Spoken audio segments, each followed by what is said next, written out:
Kami undang jemaat untuk bangkit berdiri. Umat yang dikasihi oleh Tuhan, marilah datang ke hadirat-Nya dengan hati bersyukur. Marilah memandang kepada Tuhan dengan penuh takjub akan apa yang Ia lakukan dalam hari-hari kita. Marilah kita bernyanyi baginya dengan sukacita dan memuliakan nama-Nya.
Saudara yang dikasihi Tuhan, marilah kita kuduskan persekutuan kita ini dengan satu keyakinan bahwa pertolongan bagi kita datangnya adalah dari Tuhan yang telah menciptakan langit dan bumi.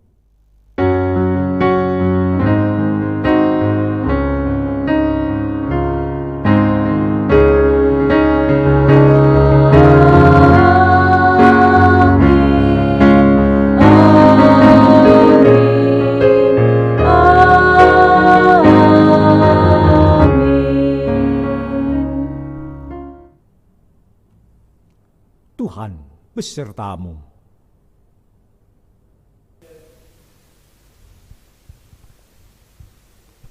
Dalam konteks iman Kristen, mendengarkan menjadi hal mendasar bagaimana umat peka dengan suara Sang Sumber kehidupan. Mendengarkannya menjadi bagian dari komunikasi dan ketaatan bahwa Tuhan menjadi bagian dalam hidup beriman. Bukankah sebagai orang percaya kita diminta turut serta untuk menyuarakan kabar baik? Kenalilah suaranya dan niscaya kita menjadi orang yang pandai berkata-kata.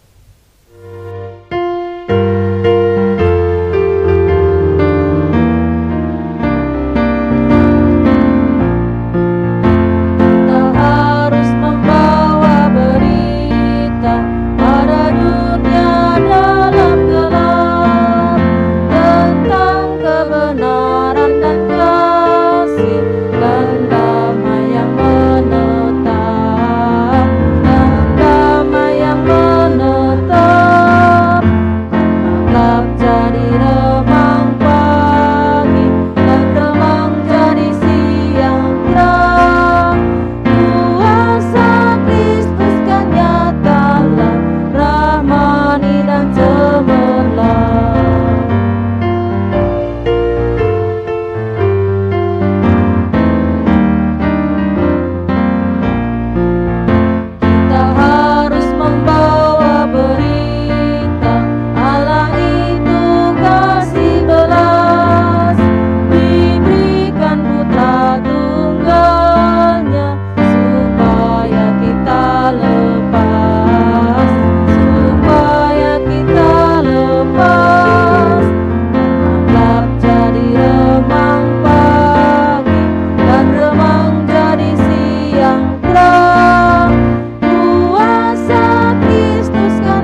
Jemaat sekalian, marilah kita merendahkan hati kita di hadapan Tuhan sambil mengaku dosa-dosa kita. Mari kita berdoa. Tuhan Bapa di surga, ketika kami hadir di dalam ibadah online ini, kami sadar bahwa keberadaan kami di hadapan Engkau sesungguhnya tidaklah layak. Seringkali di dalam kehidupan kami tidak mau mendengarkan Engkau. Kami lebih suka menuruti akan suara hati kami. Kami lebih suka menuruti keinginan diri kami daripada apa yang Engkau kehendaki. Kami sadar ya Bapa bahwa itu semua membuat kami menjadi cemar di hadapan Engkau. Biarlah saat ini Engkau berkenan untuk memulihkan kami, sehingga kami boleh layak untuk bersekutu kembali dengan Engkau. Perkenankanlah kami untuk boleh memuji memuliakan nama-Mu dan juga menikmati akan firman-Mu, sehingga kami boleh menjadi baru di dalam kuasa-Mu. Di dalam nama Yesus kami pohonkan doa kami ini. Amin.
Bagi setiap orang yang mau merendahkan diri, mengaku dosanya, dan memohon pengampunan dari Tuhan, saat ini Tuhan menyatakan kepada kita berita anugerah-Nya, seperti yang dinyatakan di dalam Injil Yohanes pasal yang ke-14 ayat yang ke-21 yang berbunyi demikian. Barang siapa memegang perintahku dan melakukannya, dialah yang mengasihi aku. Dan barang siapa mengasihi aku, ia akan dikasihi oleh Bapa-Ku, dan aku pun akan mengasihi dia dan akan menyatakan diriku kepadanya. Demikian berita anugerah dari Tuhan.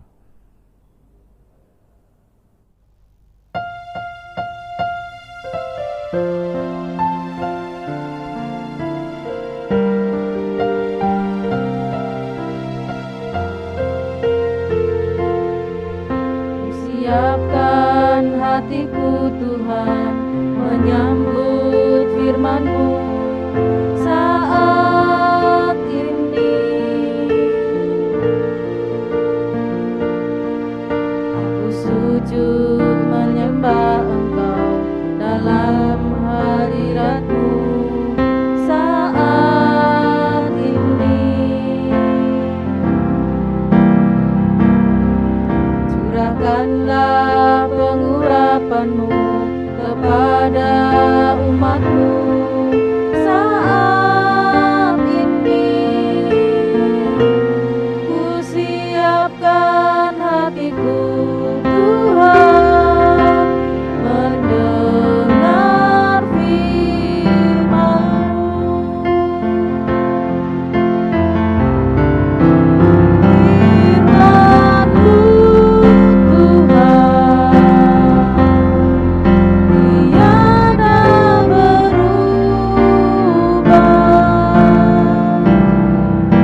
merendahkan hatiku Tuhan, menyambut firman-Mu.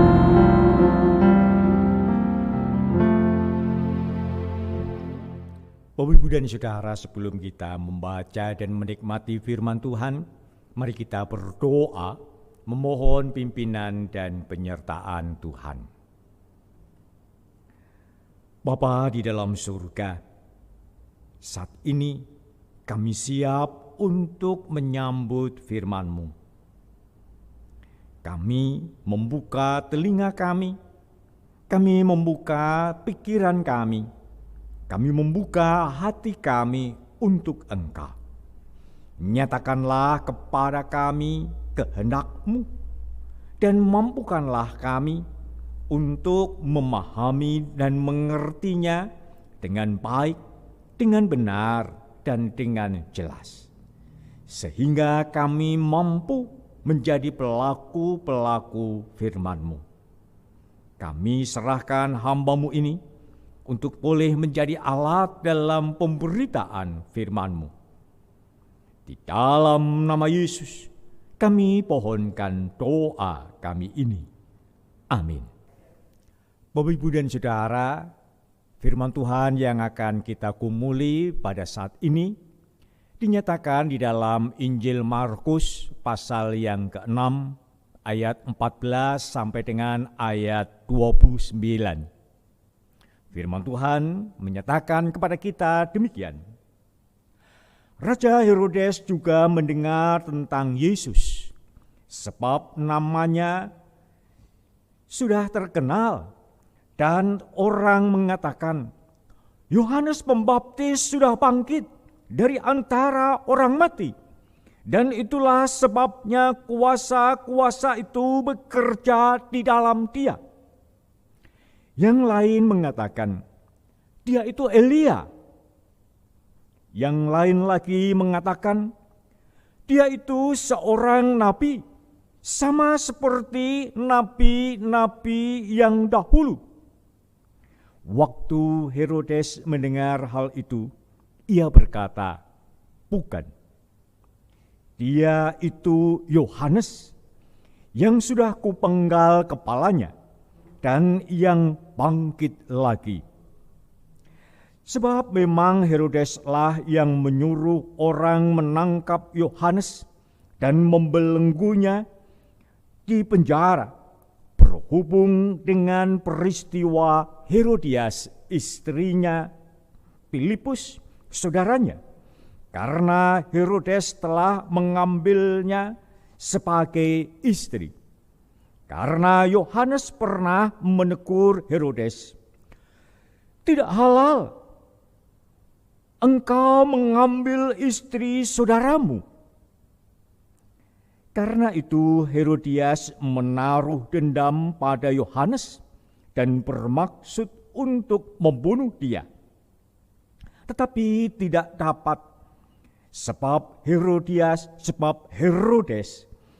segan akan Yohanes, karena ia tahu bahwa Yohanes adalah orang yang benar dan suci. Jadi ia melindunginya.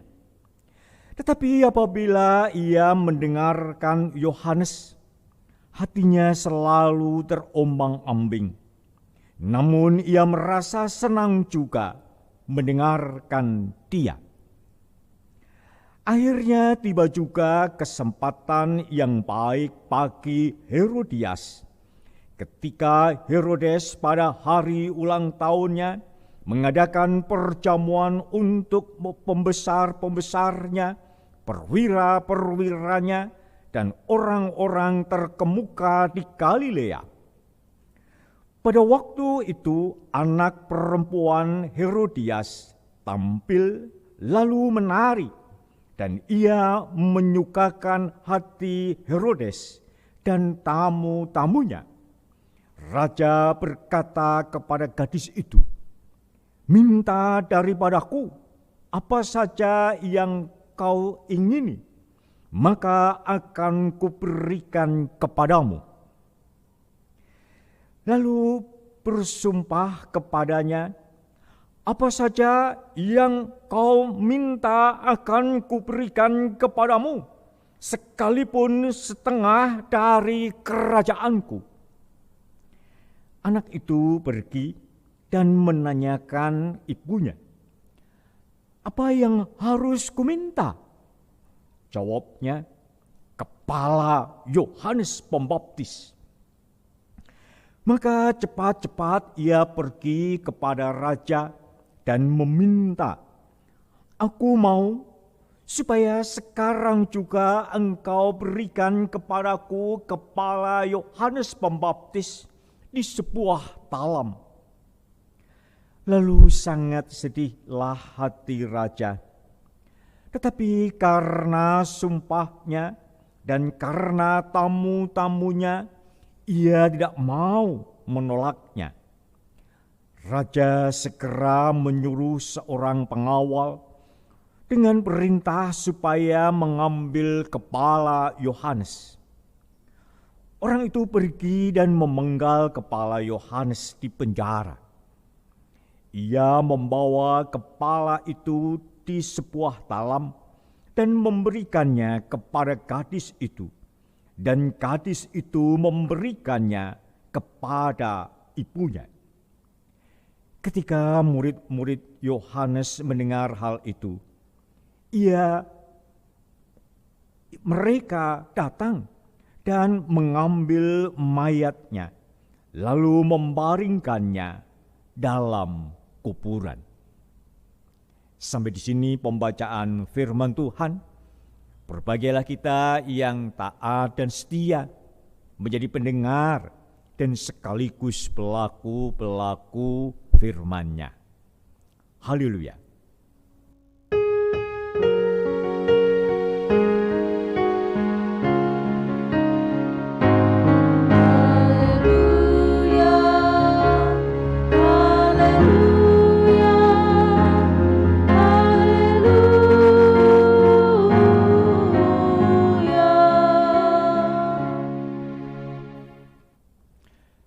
Bapak Ibu Saudara yang dikasihi Tuhan, tema yang akan kita kumuli pada saat ini yaitu pandai mendengar dan berkata-kata benar.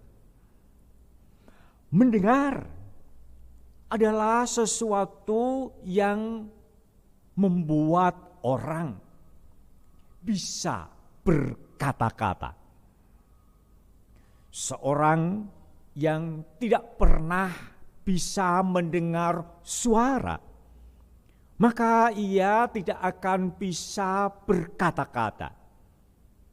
Oleh sebab itu ada di dalam kehidupan kita kenyataan, karena seseorang itu tuli semenjak lahir, maka ia kemudian menjadi bisu. Bapak Ibu dan Saudara, ada juga para ahli yang mengatakan bahwa indera mendengar itu adalah indera yang pertama kali berfungsi dalam hidup manusia. Dan juga indera pendengar adalah indera yang paling akhir berfungsi di dalam hidup manusia juga. Ada dokter atau psikolog yang menyarankan ketika seorang ibu sedang hamil, diberikan suara-suara atau musik yang lembut, supaya janin yang ada di dalam kandungan itu bisa merasa nyaman, bertumbuh semakin sehat. Nanti ketika lahir, ia juga akan mempunyai kemampuan yang lebih ketika sejak di dalam kandungan sudah mendengar suara-suara yang bagus. Juga di dalam pengalaman yang saya sering hadapi ketika menghadapi orang yang dalam keadaan kritis atau krisis. Dalam situasi seperti itu, seseorang kadang-kadang sudah kehilangan indera-indera yang lain. Ketika menghadapi kenyataan seperti itu, saya seringkali mengajak orang itu untuk berdoa. Ketika saya mengajak, kadang-kadang sudah tidak ada respon. Tetapi ketika saya mendekat, membisikkan ke telinga dia, yuk kita berdoa. Dan saya kemudian berdoa. Ketika saya mengatakan amin, kadang-kadang orang yang sudah tidak mampu merespon, ketika mendengar doa, ia bisa membuka mata sekalipun hanya sekejap. Atau ia meneteskan air mata. Itu menunjukkan bahwa indera pendengaran dia masih mampu merespon. Bapak, Ibu, dan Saudara, bagaimana seandainya indera pendengaran yang penting di dalam kehidupan ini bukan mendengar hal-hal yang baik? Bagaimana seandainya pendengaran seseorang itu hanya mendengar hal-hal yang buruk? Apa yang akan ia katakan ketika hal buruk yang ia dengar? Apa yang ia perbuat ketika hanya hal-hal buruk yang ia dengar? Bapak, Ibu, Saudaraku yang dikasihi Tuhan, bacaan kita pada saat ini mengajak kita untuk mencoba memahami akan hal ini. Kisah tentang Yohanes Pembaptis yang dibunuh. Ini sebenarnya diawali atau dilatar belakangi oleh kenyataan bahwa Yesus yang pada saat itu popularitasnya semakin meningkat. Apa yang dilakukan oleh Tuhan Yesus di tengah-tengah masyarakat pada waktu itu semakin membuat banyak orang terkagum. Ketika mendengar akan apa yang dilakukan oleh Tuhan Yesus dan yang membuat kagum banyak orang, Herodes yang mendengar akan hal itu ingin tahu siapa sebenarnya Yesus itu. Ketika itu ia mendengar bahwa Yesus itu adalah Yohanes Pembaptis yang bangkit lagi. Atau juga ada orang yang mengatakan bahwa ia adalah Nabi Elia. Atau ada lagi yang mengatakan, oh dia salah satu nabi yang lain. Sama seperti nabi yang lain yang dahulu. Bapak, Ibu, dan Saudara, ketika Herodes mendengar keterangan-keterangan dari orang pada waktu itu, ia berasumsi bahwa Yesus yang mempunyai kuasa dan mengagumkan banyak orang, ini adalah Yohanes yang dulu ia pernah penggal kepalanya dan sekarang bangkit lagi. Kuasa yang ada pada Yesus itu adalah seperti kuasa yang ada pada Yohanes. Bahkan kuasa Yesus lebih hebat daripada Yohanes. Popularitas Yesus lebih hebat daripada popularitas Yohanes. Bapak, Ibu, Saudaraku yang dikasihi oleh Tuhan, cerita yang terjadi itu adalah membuat Herodes yakin Yesus ini adalah Yohanes yang bangkit lagi. Cerita yang demikian ini yang melatar belakangi atau yang kemudian mengisahkan tentang Yohanes Pembaptis yang dibunuh oleh Herodes. Bapak Ibu dan Saudara, di dalam bacaan kita dikatakan Herodes mendengar tentang apa yang dilakukan oleh Yohanes Pembaptis. Tetapi ketika ia mendengar suara Yohanes, bukan hal baik yang ia terima. Sebab Yohanes Pembaptis pernah menegur Herodes dengan mengatakan tidak halal engkau mengambil istri saudaramu. Benar, memang di dalam kisahnya Herodes mengambil istri adiknya, yaitu Herodias. Herodias ini diambil sebagai istri dengan membunuh adiknya yang adalah suami sebelumnya. Ketika melihat kenyataan ini, Yohanes Pembaptis menegur apa yang dilakukan oleh Herodes. Kenyataan ini membuat Herodes tidak senang. Tetapi di sisi yang lain, Herodes tidak ingin langsung menghilangkan atau tidak ingin langsung melenyapkan Herodes, melenyapkan Yohanes. Di sisi yang lain, Herodias sebagai istri juga merasa sangat tersinggung. Ia menyimpan dendam. Kapan ia bisa menyingkirkan Yohanes? Apa yang terjadi pada dua orang ini? Sebenarnya karena mereka mendengar hal buruk tentang apa yang telah mereka buat. Di sisi yang lain, Yohanes Pembaptis adalah orang yang berkata-kata tentang kebenaran.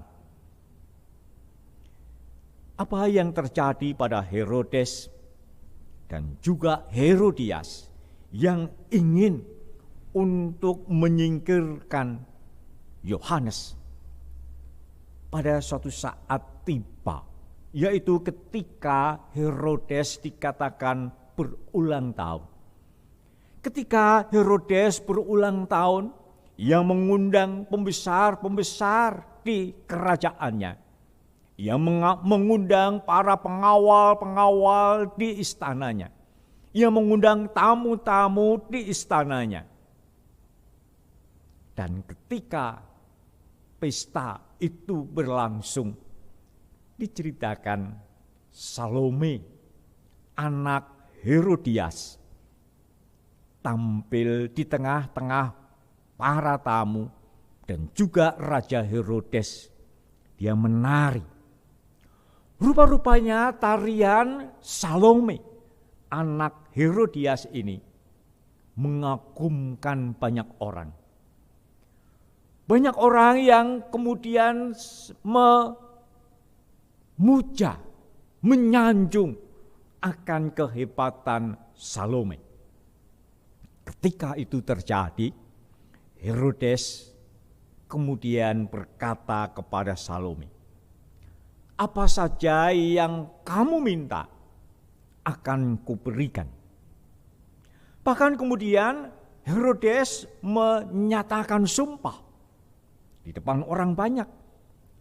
"Apa saja yang kamu minta akan kuberikan, walaupun itu adalah setengah dari istanaku."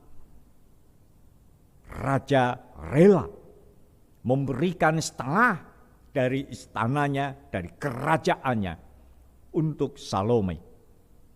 Bapak Ibu dan Saudara, ketika itu Salome segera datang kepada ibunya, Herodias.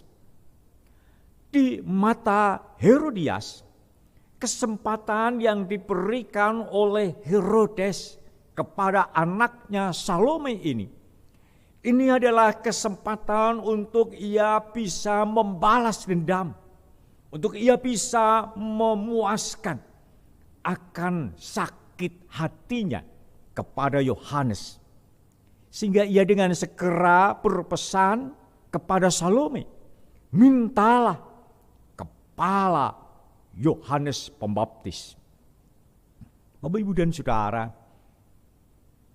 ketika Salome mendapat perintah yang demikian, maka ia segera menyampaikan kepada Raja Herodes. Apa yang dipesankan oleh ibunya, ia sampaikan kepada raja. Ia mengatakan, berikanlah kepala Yohanes di dalam sebuah talam. Ketika mendengar permintaan itu, Herodes menjadi sedih.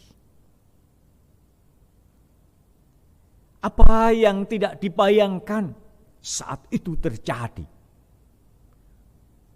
Bapak, Ibu, dan Saudara, tetapi karena sudah bersumpah di depan orang banyak, di depan tamu-tamu yang hadir pada waktu itu, Herodes kemudian memerintahkan pengawalnya untuk mengambil kepala Yohanes.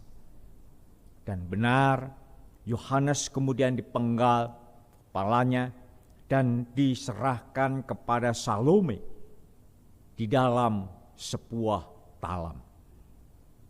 Bapak, Ibu, dan Saudara yang dikasihi oleh Tuhan, peristiwa tragis ini terjadi sesungguhnya karena orang mendengar hal buruk. Ketika ia mendengar hal-hal yang tidak baik, maka apa yang ia katakan dan apa yang kemudian ia perbuat itu juga hal-hal yang buruk. Herodes yang mendengar akan keinginan Salome untuk membenggal kepala Yohanes, ini adalah suara buruk. Salome yang mendengar suara dendam Herodes yang ingin melenyapkan Yohanes, ini juga suara yang buruk. Suara-suara buruk yang terjadi ini yang kemudian menghasilkan tindakan buruk, sebuah kematian Yohanes Pembaptis yang sia-sia. Bapak, Ibu, Saudaraku yang dikasihi oleh Tuhan, kalau kita memahami kenyataan ini, kita perlu waspada bahwa sesungguhnya kita perlu untuk mampu mendengar suara yang baik. Kita harus mau menghindarkan diri dari suara-suara yang buruk, supaya kita bisa berkata-kata yang baik dan bertindak yang baik. Dalam kenyataan kehidupan saat ini, informasi itu sangat banyak. Media sosial sekarang ini begitu banyak. Bukan hanya yang berupa suara atau lisan. Bukan hanya yang berupa bacaan atau tulisan. Juga sekarang ada yang berupa gambar, yang berwujud video, suara dan gambar yang bisa disaksikan dalam video itu. Bapak Ibu dan Saudara, informasi itu seakan-akan tersedia begitu mudah. Kadang-kadang informasi itu bukan yang layak untuk anak-anak atau remaja. Dalam kenyataan yang seperti ini, kita harus waspada. Dibutuhkan kemampuan untuk menyaring informasi itu. Bagi seorang anak atau remaja yang belum mampu atau yang tidak bisa menyaring informasi itu dengan benar, bukan mustahil akan membuat mereka berkata-kata yang buruk, bahkan bertindak yang buruk. Bapak, Ibu, dan Saudara, memang di dalam kehidupan kita saat ini, seringkali kita diperhadapkan kepada kenyataan bahwa orang sekarang ini takut ketinggalan berita. Sehingga orang ingin segera untuk bisa menerima berita dengan cepat. Dan kadang-kadang juga sesegera mungkin, secepat mungkin membagikan kepada orang lain supaya ia tidak dianggap sebagai yang ketinggalan berita. Kadang kalau saya membaca di dalam grup-grup WhatsApp, saya memperhatikan ketika orang meneruskan, membagikan sebuah berita, mungkin dia belum membaca berita itu, tetapi ia segera saja meneruskan, membagikan kepada orang lain. Ini sesungguhnya adalah ia melakukan itu supaya tidak dianggap sebagai ketinggalan berita. Kenyataan yang lain pada saat ini, seringkali kita diperhadapkan antara fakta dan cerita. Dua hal ini adalah hal yang sangat berbeda. Fakta itu adalah kenyataan yang sungguh-sungguh terjadi. Tetapi cerita itu bisa sesuatu yang hanya karangan, bahkan hanya sebuah opini. Tetapi di dalam kenyataannya, seringkali orang lebih menyukai yang cerita ini.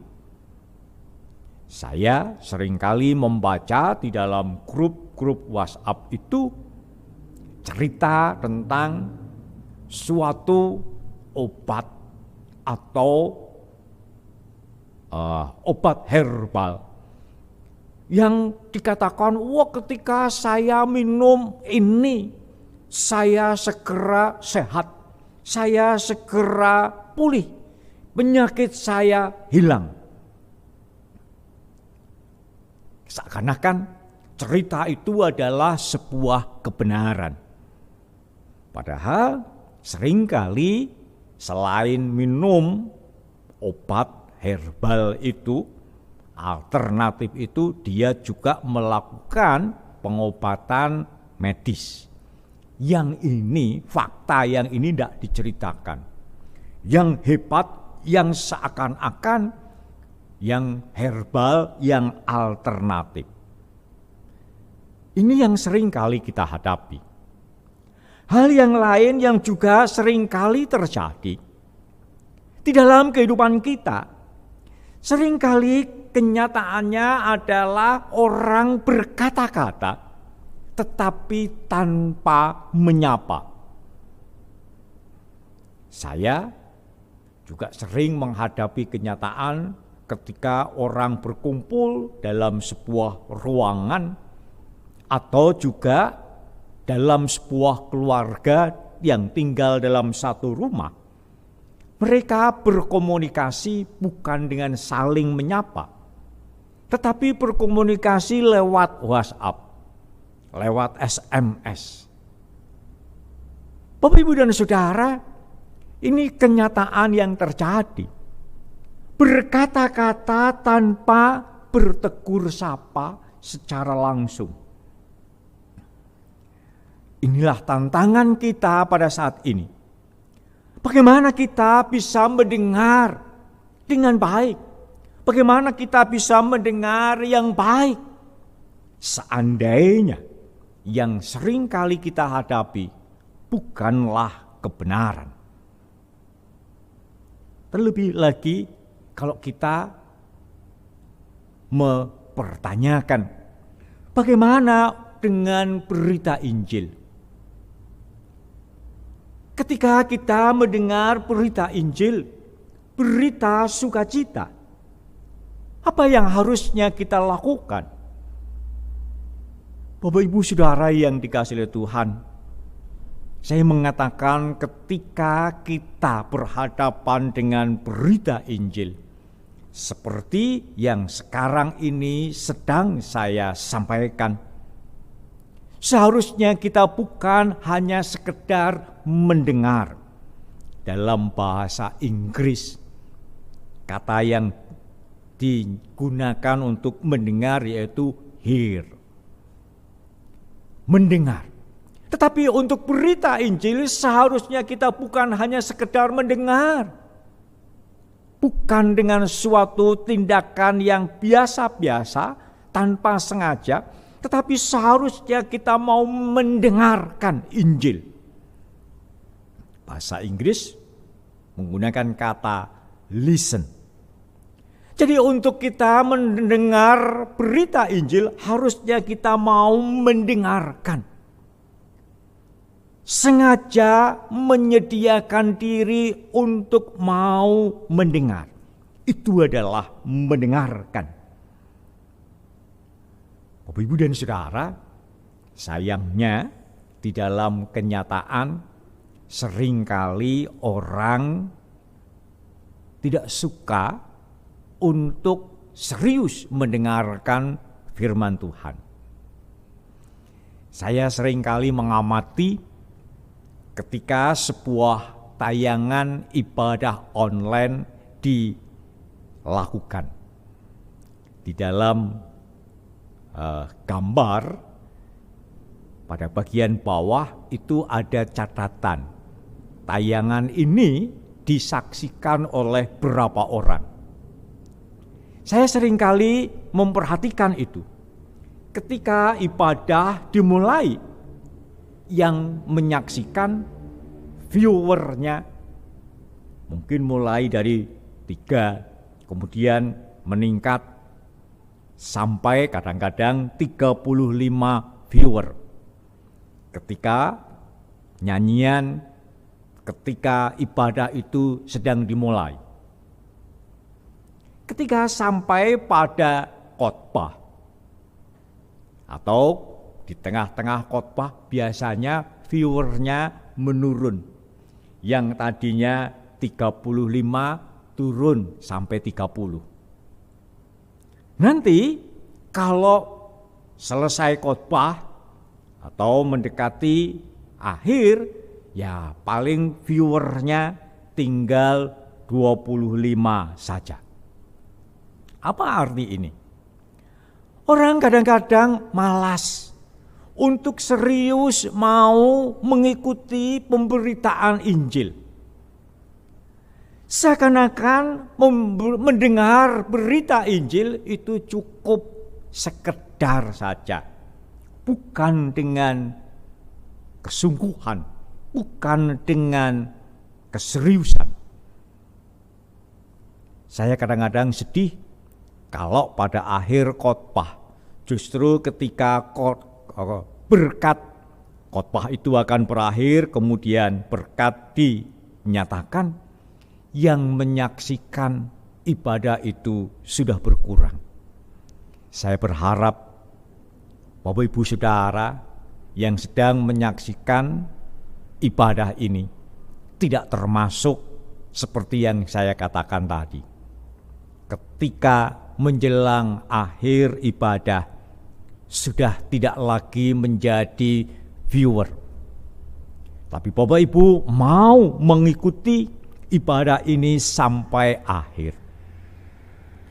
Bapak Ibu dan Saudara yang dikasihi oleh Tuhan, apa yang sesungguhnya terjadi ini? Saat ini kita diingatkan untuk kita sungguh-sungguh mau menjadi pendengar yang serius. Sehingga ketika kita menjadi pendengar yang baik, kita akan bisa berkata-kata yang baik. Dan kita juga mampu bertindak yang baik. Bapak, Ibu, dan Saudara, apa yang sesungguhnya kita hadapi ini di tengah-tengah situasi informasi yang membuat kita bisa menerima hal buruk. Saat ini kita diajak untuk memiliki kepandaian, kesungguhan dalam mendengar, sehingga kita bisa berkata-kata dengan benar dan baik. Mari saudara, siapkan telinga kita, hati kita, pikiran kita untuk menjadi pendengar yang baik, sehingga kita bisa berkata dan bertindak yang baik. Amin.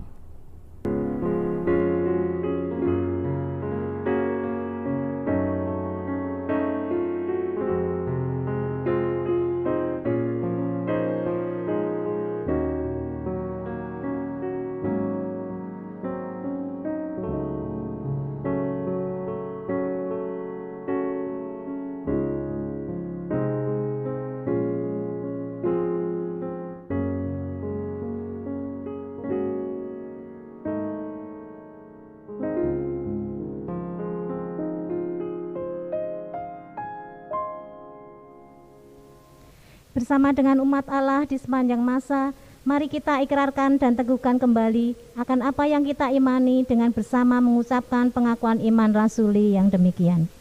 Aku percaya kepada Allah, Bapa yang Maha Kuasa, Khalik langit dan bumi, dan kepada Yesus Kristus, anaknya yang tunggal Tuhan kita, yang dikandung dari Roh Kudus, lahir dari anak darah Maria, yang menderita sengsara di bawah pemerintahan Pontius Pilatus, disalibkan, mati dan dikuburkan, turun ke dalam kerajaan maut. Pada hari yang ketiga, bangkit pula dari antara orang mati, naik ke surga, duduk sebelah kanan Allah, Bapa yang Maha Kuasa. Dan dari sana ia akan datang untuk menghakimi orang yang hidup dan yang mati. Aku percaya kepada Roh Kudus, gereja yang kudus dan am, persekutuan orang kudus, pengampunan dosa, kebangkitan orang mati, dan hidup yang kekal. Amin. Mari kita satukan hati kita di dalam doa. Kita akan menaikkan syafaat-syafaat kita.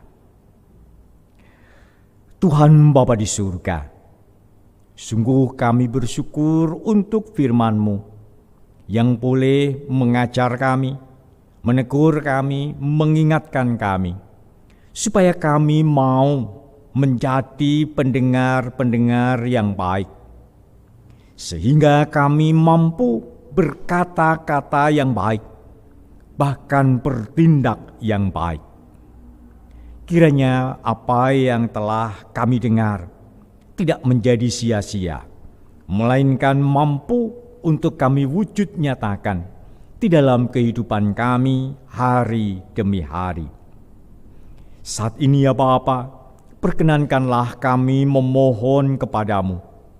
Khususnya kami mau berdoa untuk saudara-saudara kami yang saat ini dalam keadaan sakit karena terpapar virus corona. Mereka yang menjalani isolasi mandiri di rumah ataupun mereka yang berada di rumah sakit. Bapa, kiranya Engkau berkenan hadir di dalam kehidupan mereka. Engkau beri kekuatan, Engkau beri kesehatan kembali, Engkau beri kesembuhan, sehingga apa yang saat ini mereka alami akan segera teratasi dengan baik dan mereka pulih kembali sehat. Kami juga berdoa ya Bapa untuk tenaga-tenaga medis yang harus berhadapan dengan virus corona ini. Kiranya Engkau tetap menyertai mereka, Engkau melindungi mereka, sehingga ketika mereka melakukan tindakan pertolongan, mereka tidak menjadi korban, melainkan pulih melakukan tugas dengan sebaik-baiknya dan dalam keadaan yang sehat. Kami berdoa juga saat ini untuk saudara-saudara kami yang dalam keadaan lanjut usia, mereka yang dalam keadaan lemah tubuh. Bapa, kiranya Engkau juga menyertai mereka. Berilah iman yang kuat, sehingga sekalipun secara fisik mereka lemah, tapi iman mereka kepada Tuhan boleh semakin dikuatkan. Kami berdoa ya Bapa untuk pemerintah bangsa dan negara ini. Kiranya Engkau berkenan mengaruniakan roh hikmat-Mu atas mereka, sehingga mereka boleh mengambil keputusan yang tepat untuk membuat bangsa ini menjadi semakin baik. Kami berdoa untuk mereka yang harus berjuang mengatasi pandemi COVID-19 ini. Bapa, kiranya Engkau terus menyertai mereka, sehingga mereka pulih bertindak, melakukan tugas dan kewajibannya untuk berhadapan dengan virus ini dengan sebaik-baiknya. Dan biarlah dalam waktu yang tidak lama, pandemi virus boleh teratasi dengan baik. Kami juga berdoa untuk anak-anak kami yang harus belajar di rumah secara online karena situasi ini. Biarlah Engkau menyertai mereka, sehingga dalam keadaan mereka harus belajar secara online, mereka tetap bersemangat untuk membekali diri dengan ilmu-ilmu yang harusnya mereka dapatkan untuk bekal kehidupan selanjutnya. Kami juga berdoa untuk para orang tua yang harus mendampingi, menyertai anak-anaknya di dalam mereka belajar. Bapa, kami serahkan syafaat-syafaat kami ini hanya ke dalam tangan kuasa-Mu. Biarlah Engkau berkenan untuk menyempurnakannya, sehingga yang seturut dengan kehendak-Mu boleh menjadi kenyataan. Di dalam nama Yesus, kami pohonkan doa kami ini. Amin. Marilah kita bawa ucapan syukur kita yang telah kita khususkan bagi Tuhan dengan mengingat firman-Nya yang terambil dari Mazmur 54 ayat 8. Dengan rela hati aku akan mempersembahkan korban kepadamu. Bersyukur sebab nama-Mu baik ya Tuhan. Amin.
kita bawa persembahan kita dalam doa. Mari kita berdoa. Tuhan Allah Bapa kami yang di surga, kami bersyukur ya Tuhan untuk waktu yang telah Kau sediakan bagi kami. Pada saat ini kami beribadah bersama-sama di tengah-tengah situasi pandemi. Bapa, kami bersyukur untuk berkat yang boleh Kau berikan kepada kami. Dan pada saat ini kami datang kepadamu untuk mempersembahkan persembahan kami. Biarlah Engkau yang memberkati persembahan kami Tuhan, sehingga boleh berguna untuk tugas pelayanan kami. Terima kasih Bapa, inilah doa kami, doa yang jauh dari sempurna, yang kami naikkan hanya di dalam satu nama, Tuhan kami Yesus Kristus. Amin.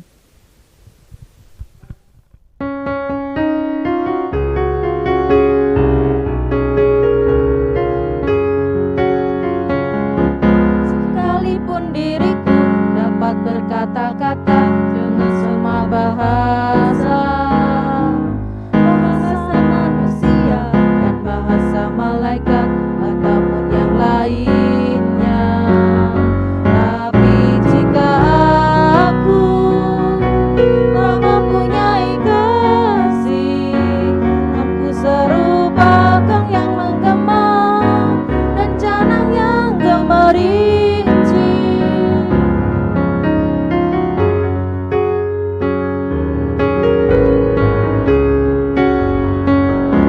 Sekalipun diriku memiliki karunia bernubuat, sekalipun diriku punya iman sempurna untuk pindahkan gunung, tapi jika aku tak mempunyai kasih, tiada berguna lagi diriku, tiada berguna diriku.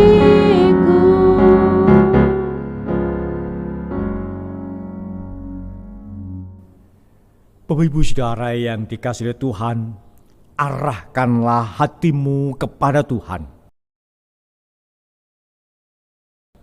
Jadilah saksi Kristus.